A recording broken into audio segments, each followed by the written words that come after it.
پچھلی سے بہتر ہے۔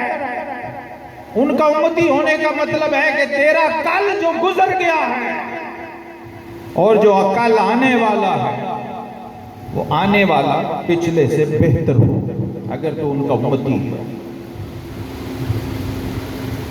یہ کمالات اسی کو مل سکتے ہیں جس کے پاس معرفت کا نور ہو، اور یہی وجہ ہے کہ پیر مہر علی شاہ رحمت اللہ سنی حسینی سید ہیں، خود انہوں نے لکھا، کسی نے کیا کہنا ہے، انہوں نے خود لکھا ہے کہ ہم ڈھونڈتے تھے پیر ادھر ادھر، ان کا حلقہ احباب اتنا وسیع تھا، پشاور سے لے کے تو ڈیرہ غازی خان راجن پور تک لوگ ان کے شاگرد تھے، شاگردوں کے شاگرد تھے، بڑے بڑے جید علماء، غیر جو دوسرے فرقوں کے لوگ تھے وہ بھی پیر صاحب کو اپنا امام مانتے تھے، بد عقیدہ لوگ۔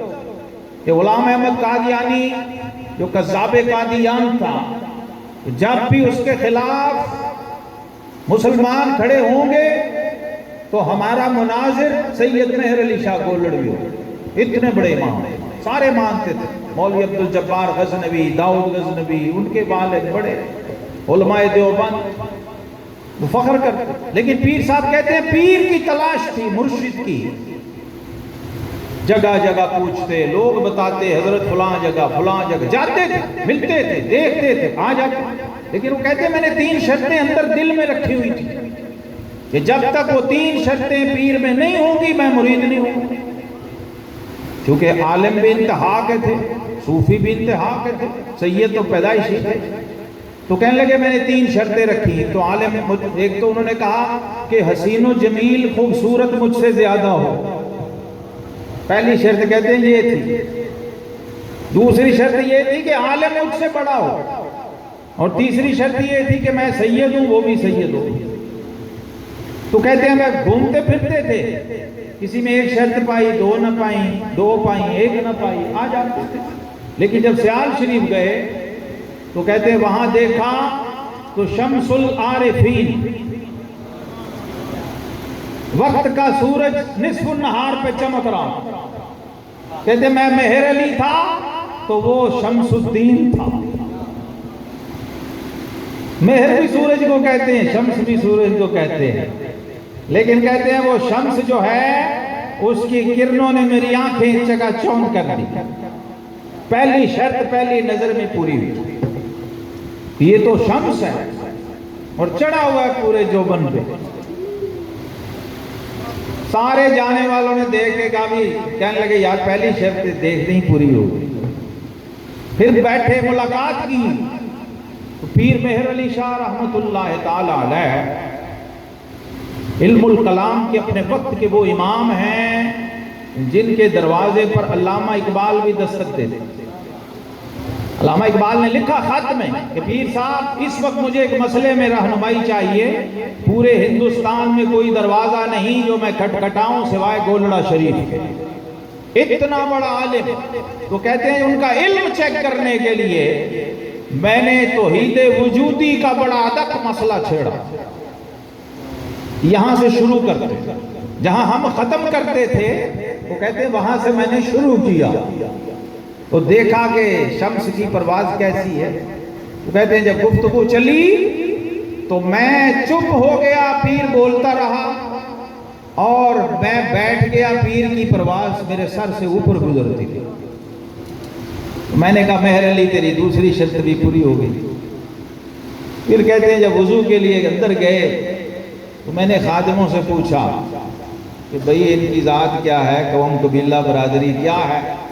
تو انہوں نے کہا کہ یہ تو جٹ سیال ہیں، عوام قوم ہیں، سید نہیں ہے۔ تو پیر مہر علی شاہ کہتے ہیں میں نے سر جھکایا اور اپنے آپ سے خطاب کیا کہ مہر علی نظر جنا دی کیمیا وہ سونا کر دے وٹ، کرنی آپو اپنی کیا سید کیا جٹ۔ انہوں نے کہا جب نور مل رہا ہے تو پھر لے لو۔ پھر ذات برادری حضرت جامی کہتے ہیں بندہ عشق شدی ترک نسب کن جامی، کندری راہ فلاں ابن فلاں چیزیں نیست۔ کہتے ہیں یہ جو عشق کا رستہ ہے اس میں فلاں بن فلاں نہیں چلتا، اس میں فلاں بن فلاں نہیں چلتا، اگر فلاں بن فلاں چلتا ہوتا تو پھر بلے شاہ شاہ عنایت کا نہیں، شاہ عنایت بلے شاہ کا مرید ہوتا، پھر پہلا خلیفہ امیر المومنین یار غار و مزار صدیق اکبر نہ ہوتا۔ یہی تو اصل نقطہ ہے۔ 1400 سال پہ جس پہ سوئی اٹکی ہوئی ہے، یہی نقطہ سمجھنا ہے۔ غوث پاک سے لے کر پیر مہر علی شاہ تک ہر سید کا یہ عقیدہ ہے۔ افضال شاہ صاحب، جو آپ نے نانکے کی بات کی ہے، میں پوری کر دوں، اس کو توڑ پہنچا دوں۔ میں کہتا ہوں ہم ہیں نقشبندی، اور نقشبندی جعفری ہوتا ہے، نقشبندی جعفری ہوتا ہے۔ ہم امام جعفر الصادق کے مرید ہیں، اور ہمیں ہمارے امام نے یہ بتایا ہے کہ ولدنی الصدیق مرتین، پوتا علی کا ہے، لیکن کہتا ہے میں 2 نسبتوں سے ابو بکر صدیق کا بیٹا ہوں۔ آپ کی ماں بھی صدیقی ہے، آپ کی نانی بھی صدیقی ہے۔ ام فروہ کی جو والدہ ہیں وہ بھی حضرت صدیق اکبر کی پوتی ہیں، یہ حضرت محمد بن ابی بکر کی پوتی ہیں، اور وہ حضرت عبد الرحمن بن ابی بکر کی پوتی ہیں، نجیب الطرفین صدیقی ہیں۔ تو نانکا اتنا گاڑا صدیقی تھا، اور پھر مرید اپنے نانا کے ہیں جو آپ شجرہ پڑھتے ہیں، نقشبندیوں کا شجرہ، امام جعفر الصادق سے، قاسم بن محمد بن ابی بکر سے، سلمان فارسی سے، صدیق اکبر، اور پھر بارگاہ رسالت صلی اللہ علیہ وسلم میں جاتا ہے۔ تو کہتے ہیں میں ظاہراً بھی صدیقی ہوں، باطناً بھی صدیقی ہوں۔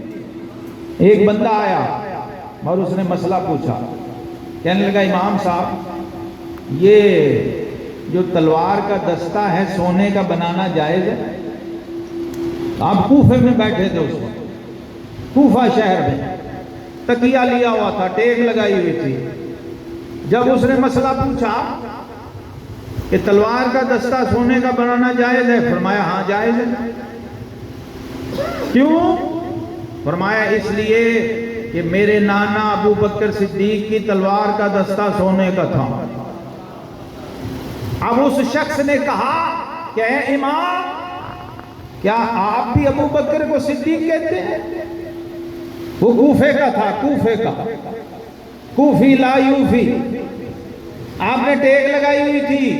جب اس نے یہ جملہ کہا تو آپ نے تکیہ چھوڑا اور اپنی مسند سے اچھلے اور فرمایا نام الصدیق الصدیق الصدیق، فرمایا ہاں میں ابو بکر کو صدیق کہتا ہوں، اور جو ابو بکر کو صدیق نہ مانے قیامت کے دن امام جعفر الصادق، امام موسیٰ کاظم، امام محمد الباقر، تینوں کا یہ عقیدہ ہے۔